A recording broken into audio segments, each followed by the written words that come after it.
Hey guys, welcome back to my channel. हम आ चुके हैं वापस इस सीरीज़ के साथ। ये सीरीज़ का नाम है the subject of magical science का चैप्टर 2 पार्ट 7 है गाइस। और ये स्टोरी यानी कि ये पार्ट लास्ट पार्ट होगी ये चैप्टर का, और थर्ड चैप्टर भी आने वाली है मुझे लगता है। और इस यानी चैप्टर 2 में 7 और 8 एपिसोड ही होगा। मुझे लगता है कि 7th एपिसोड ही लास्ट होगी। मैं स्टोरी को बनाने के बाद ही सोच रहा हूँ कि एपिसोड लास्ट होगा, नहीं मैं एंडिंग में बता दूंगा गाइस। और स्टोरी के अंदर चले जाते हैं कि पिछली स्टोरी के पहले क्या हुआ कि यानी कि पार्ट 6 के एंडिंग में क्या हुआ कि मास्टर बोल देते हैं कि इस लेवल्स के बारे में और यूनिवर्स की वो यानी कि वो एक मिल्की वे गैलेक्सी का गार्डियन है, और ये सभी को उस गार्डियन की वो सभी को उसकी सोल सी में यानी कैद कर देते हैं, और वो मर भी जाते हैं। और मित्सो भी उसकी मन में सोचता है कि वो उस यानी कि वो उसकी मास्टर की बदला ज़रूर लेगा। उस पर किसी ने भी हमला किया उसको छोड़ेगा वन नहीं। और इसी सोच के बाद हमको प्रेजेंट में दिखाई जाती है। और मित्सो यानी कि मित्सो की कॉपी रोबोट को अब से हम मित्सो की यानी कि उसको रोबोट ही बुलाएंगे अब से, यानी कि कॉपी रोबोट के नाम से बुलाएंगे, क्योंकि हमको पहले से पता कि नोबिता यानी कि मित्सो के पास एक रोबोट भी था, उसकी ऐसे ही मित्सो की जैसी होती है, इसलिए हमको इसमें कॉपी रोबोट के नाम से बुलाएंगे। और आगे यानी कि वो कॉपी रोबोट उसकी सिस्टम में देखता है कि यानी कि वो उसको कांटेक्ट करता है और उससे बात भी करने लाता है। और यानी कि ये कॉल बातें करने के पहले यानी कि कुछ ऐसी चीज़ हुई थी कि पूरी दुनिया की पर एक बहुत ही तेज़ रोशनी हुई थी। और उस समय यानी कि ऐसे 10 यानी कि आधे घंटे के पहले की सीन दिखाई जाती है, यानी कि आसमान में यानी कि यानी कि इंडिया में एक रात की समय थी ये। और रात यानी कि रात के समय में 9 बज रही थी, और 9 से 10 के बीच में पूरी सिटी को हमें दिखा जाती है, पूरी क्या रोशनी थी। और ऐसे होते ही आसमान में चाँद बहुत ही तेज़ी से ग्लो कर रही थी, यानी कि बहुत ही अच्छी लाइट आ रही थी उसमें से। अचानक से बहुत ही तेज़ रोशनी आसमान से यानी कि आसमान में हो जाती है, इतना रोशनी यानी कि यानी कि रोशनी का कलर बता सकते हैं कि गोल्ड और वाइट, और उसके साथ ही कुछ और भी कलर्स की रोशनी पूरी पृथ्वी पर गिर जाती है। और इसी के साथ ही वो उसकी रोशनी को कोई किसी भी इंसान नहीं देख पा रहे थे। यानी कि वो रोशनी को सिर्फ से देख सकते हैं यानी कि मिचिको, पायन, साबू और हजीरो ये सभी ही देख पा रहे हैं उस रोशनी को अच्छे से। और इस रोशनी को देखकर ये सभी लोग समझ जाते हैं यहाँ हुआ क्या है। और इसी के साथ हम रिवील कर देते हैं यहाँ हुआ क्या है। क्या हुआ कि मिट्सो अभी लेजेंडरी यानी कि लेजेंडरी रैंक को पार कर चुका है। हाँ गाइस, लेजेंडरी रैंक 5/5 को अब मिट्सो पार कर चुका है, और उसके पास इतनी ताकत है कि वो अकेला पूरी पृथ्वी को तबाह कर सकता है, और पृथ्वी के ताकत रखता है। और अब से मिट्सो यानी कि वहाँ की सारे एलिमेंट्स भी कंट्रोल करने की ताकत रखता है। और हम यहाँ रिवील कर देते हैं एक चीज़ को कि कोई भी किसी भी इंसान कोई भी हो उस पृथ्वी के कोई भी यानी कि पहले कल्टिवेटर होगा यानी कि लेजेंडरी 5th रैंक को पार करेगा उसको मिलेगा, यानी कि उसको पूरी यानी कि आप सभी को पता है कि यानी हमारी पृथ्वी 5 एलिमेंट्स है, यानी कि आग, हवा और आकाश और धरती और उसी के साथ पानी, ये सभी एलिमेंट्स को कंट्रोल करने की ताकत रखता है। अभी भी मिट्सो उसको मास्टर यानी कि अभी अभी वो पार कर चुका है। और ये सारे एलिमेंट्स को हम लॉ से कंपेयर करेंगे, यानी कि law of water, law of fire, law of sky, law of land और लॉ ऑफ एयर, इसी नाम से रखते हैं। यानी कि हमारे पृथ्वी में ही 5 एलिमेंट्स हैं, हर एक प्लैनेट में एलिमेंट्स बढ़ते रहते हैं, और एक प्लैनेट में 2 होंगे, एक होगा उसकी ताकत के ऐसे ही यानी ताकत के जैसे उसकी लाश होंगे हर प्लैनेट में। और अभी भी मिट्सो कोई भी लाखों अब तक यानी कि अब अभी तक किसी लाख को भी उसने यानी कि सेका नहीं है। और अभी यानी कि लेजेंडरी रैंक 5th रैंक को कोई भी पार करता है उसी को मिलेगा, यानी कि उसी वही इस एलिमेंट्स यानी कि इस लाश को सीख सकता है। और उसके अलावा कोई भी उसकी नीचे लेवल की कोई भी कितना भी ताकत हो, पूरी दुनिया को भी हिला डालता है, इतना भी ताकत हो भी वो लाश को सीख नहीं सकता है। और अब मिट्सो हो चुका है यानी कि वो लेजेंडरी रैंक 5 पर पहुंच चुका है। अब मिट्सो लेजेंडरी रैंक 5 पर पहुंचने की खुशी में मिचिको साबू उसके सारे दोस्तों खुश होते हैं। और सच यानी कि हम एक सच्चाई बताना चाहते हैं कि इस स्टोरी में हम सभी को पता है कि मिट्सो को सभी परेशान करते हैं, पर यह सच नहीं है। इस स्टोरी में सभी भी यानी कि मिचिको भी अच्छी लड़की है। इसमें यानी कि हर स्टोरी में मिचिको को गोल्ड डिगर और उसके साथ ही मिचिको को विलन की रोल भी दे चुके हैं, पर इस स्टोरी में मिचिको को कोई भी विलन रोल नहीं मिलेगा। किसी यानी किसी समय पर मिचिको को विलन की रोल नहीं मिलेगा। ये इस कैरेक्टर की साइड कैरेक्टर है, यानी कि मेन कैरेक्टर तो है नहीं, हो सकती है पर मेन कैरेक्टर तो मिट्सो होगा और पाको ये भी नहीं होंगे। ये मेन कैरेक्टर यानी कि मेन कैरेक्टर इसमें मिट्सो और उसकी कॉपी रोबोट और उसकी एम्पायर के बारे में होगी। और उसी का साथ ही मिट्सो के साथ वो यानी कि आगे आने वाला सीरीज़ में कुछ और ऐड करेंगे। उसके साथ मिट्सो की फैमिली भी मेन कैरेक्टर होगी आगे जाकर, और उसकी फैमिली के बारे में कुछ सच्चाई भी बाहर आएगी, उसके बारे में भी हम इसमें ज़रूर बताएंगे। अब स्टोरी के अंदर चले जाते हैं बिना कुछ देरी हुए ही। और स्टोरी के अंदर जाने के बाद यानी कि मिचिको साबू हारुचो और कबाओ सभी को पता चल चुका है, और वो बहुत सभी भी बहुत खुश हैं इस समय यानी कि समय पर। और ये रोशनी ऐसे 10 मिनट तक होती है, और इसके बाद यानी कि उस रोशनी के इफेक्ट इतना ज़्यादा होता है उसकी रोशनी के साथ, यानी कि पूरी पृथ्वी पर इतना तेज़ हवा यानी कि इतना तेज़ तूफानी की हवा आती है कि उससे एक इंसान तो नहीं पूरे घर भी यानी कि आसमान में उड़ जाए, इतना यानी इतना ताकतवर हवा यानी कि तूफान आ जाती है।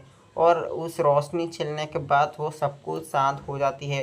पूरी के पूरी दुनिया में आसमान से अचानक बारिश होना, उसी वक्त तेज़ हवा होना, और उसी उसकी बीच में बहुत ही ज़्यादा मात्रा में गर्मी की लगना, और इसी के साथ ही पूरी दुनिया यानी कि पूरी धरती हिलना, उसी के साथ पूरी यानी कि पूरी समुद्र की लहरें ऊंचाई तक आना और पीछे चले जाना, ये सब कुछ 10 मिनट तक होता है।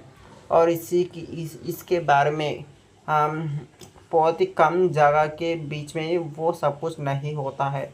और मिट्स यानी कि ये कॉपी रोबोट के घर पर कोई भी हलचल नहीं हुआ है। इसकी कारण ये है कि ये मिट्सो यानी कि मिट्सो की कॉपी रोबोट रहता है हिमालयस की पास में, वो भी बहुत करीब में।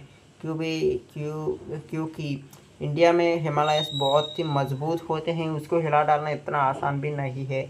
इसके वजह से उसके पास में कोई भी जगह हिलता नहीं है, उस पर कोई भी हलचल नहीं होता है, ना ही बारिश गिरना और ना ही गर्मी लगना, उस तक पानी आना तो असंभव है। इसका वजह से उसको कोई भी यानी कुछ भी होता नहीं है। और वहाँ तो बादल बहुत यानी कि बहुत ज़्यादा होते हैं, इसके वजह से वहाँ तक रोशनी भी ज़्यादा आई नहीं है। बहुत यानी कि बादल तो चमक रहे थे पर ज़्यादा होता नहीं है। और अब प्रेजेंट में आ जाते हैं, और मिट्सो बोलता है कि उसकी कॉपी रोबोट को कि मैं लेजेंडरी रैंक 5th यानी 5th में पार कर चुका हूँ 5th को, अब मैं आगे जाने वाला हूँ और मैं डेमी गॉड लेवल में आ चुका हूँ। अब से हम मैं मेरी ये इच्छा है कि मैं पूरी हर प्लानट में जाऊँ, वहाँ के लॉस को यानी कि लॉ ऑफ फायर सभी लॉ ऑफ एलिमेंट्स को सीखूँ। यही मेरे काम है। आगे आगे लेवल्स तक मैं पास थ्रू करूँ, यानी कि मैं आगे आगे लेवल्स में जाऊँ, यही मेरी इच्छा है, और ये मेरा ड्रीम है, ये बोलता है। और यानी कि यहाँ मिट्सो बोलता है कि अब मैं जा रहा हूँ। कॉपी रोबोट बोलता है क्या क्या कहा। मिट्सो बोलता है कि मैं अब लेजेंडरी रैंक 5 पर जा चुका हूँ। अब मैं जाना चाहता हूँ इस सोलर सिस्टम यानी कि यहाँ की सारे लाश को जानकर मैं बहुत जल्दी यानी कि पास यहाँ से 300 सोलर सिस्टम्स के बाद आने वाली यानी कि वहाँ के एक सोलर सिस्टम में एक किंगडम में कल्टिवेटर की, और वहाँ जाना यानी कि वहाँ एंट्री मिल मिल यानी कि वहाँ एंट्री ऐसे मिलता है कि लेजेंडरी रैंक पर कोई भी यानी कि लेजेंडरी फर्स्ट रैंक पर कोई भी आता है उसको ही यानी कि लेजेंडरी फर्स्ट लेवल में कौन पहुँचता है उसी को ही वहाँ यानी कि एडमिशन जैसी मिलता है। वहाँ जाकर इसकी ट्रेनिंग कर सकते हैं आगे आगे लेवल्स के लिए, और वो किस रैंक पर है उस रैंक के आगे आगे रैंक्स तक वो ही ट्रेन करेंगे, सब कुछ वो दिलवाएंगे।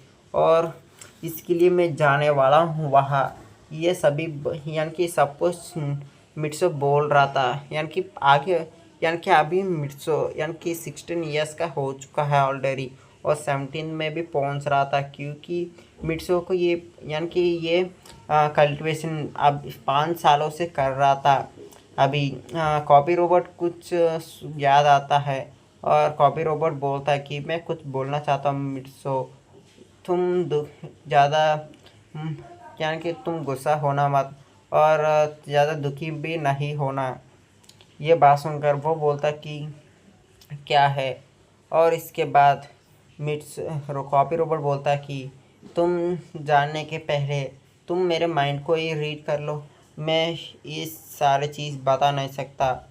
ये बात सुनकर मिट्सो की कॉपी रोबोट उसकी मेमोरी को उसी सिस्टम्स के थ्रू मिट्सो के पास भेज देता है, और मिट्सो सब कुछ देखता है कि पाको से कैसे झगड़ा हो गया, और बर्डमैन भी उसकी परमानेंट सेट ले चुका है, और इसी का साथ पाको उसको मारना सभी लोग देखना, और इसी के साथ बाद में वो कैसे उसकी पेरेंट्स को खो दिया, और उसी के साथ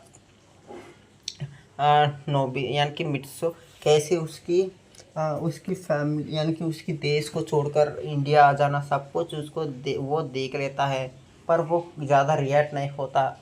और मिट्सो बोलता कि आ, अभी हम एक यानी कि कोई भी इंसान एक चीज़ को बचाने के लिए उसके लिए कुछ भी खोना पड़े तो कोई बात नहीं, मैं तब गार्डियन ऑफ यानी कि यूनिवर्स यानी कि guardian of Galaxy milky way Galaxy को बन जाऊंगा। तब मैं किसी भी इंसान को जिंदा और मारना कोई भी कुछ भी कर सकता हूँ, इसलिए मैं ज़्यादा दुखी नहीं होऊंगा, ये बोलता है। और ये सब कुछ सुनकर मिट्सो के कॉपी रोड पे ज़्यादा रिएक्ट नहीं होता, और मिट्सो भी ज़्यादा कुछ करता नहीं है। और मिट्सो बोलता है कि मैं एक चीज़ बोलना चाहता हूँ। ये बात सुनकर वो बोलता कि क्या है। कॉपी रोबोट को कुछ यानी कि कुछ बोलता है, और कॉपी रोबोट बोलता है कि ठीक है।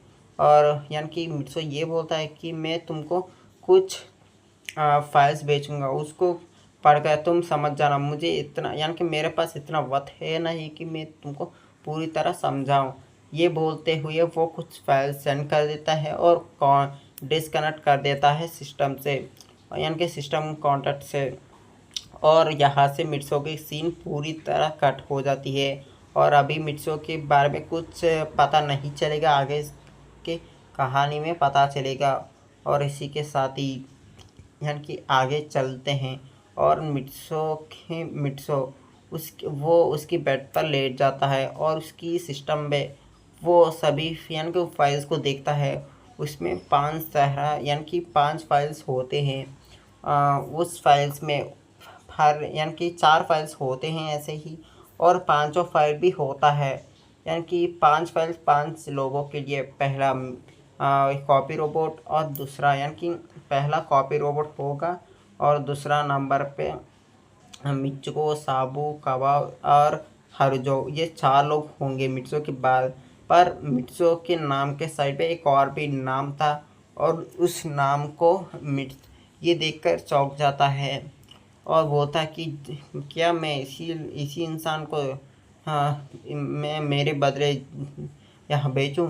और वो एक फ़ोल्डर को ओपन करता है और ओपन करने के बाद वो देखता है कि उसके यानी कि उस फ़ोल्डर में क्या है। और उस यानी कि उस फ़ोल्डर को ओपन करने के बाद एक और फ़ोल्डर आता है, क्या कि उसके अंदर एक यानी कि 5 फ़ोल्डर्स होते हैं ऐसे ही।